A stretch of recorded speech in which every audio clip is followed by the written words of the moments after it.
19వ వచనంలో ఈమె నా సహోదరి అని ఎలా చెప్తివి? నేను ఆమెను నా భార్యగా చేసుకుందునేమో. అయితేనేమి, ఇదిగో నీ భార్య, ఈమెను తీసుకొని పొమ్మని చెప్పాను. సొంత భర్త అబ్రహాము కూడా ఆయనతో పోయి నా భార్య అని చెప్పలే.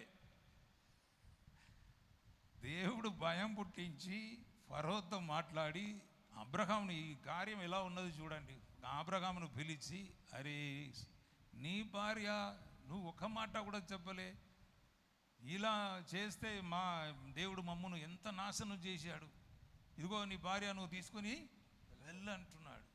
ఎక్కడైనా ఇట్లా జరిగి ఉంటుందా అండి? ఎన్ని పోలీస్ కేసు పెట్టాలి, ఎంత పంచాయతీ జరగాలి. కానీ రాత్రియే మొత్తం కదిలించాడు అక్కడ. హల్లెలూయా, మహిమ గల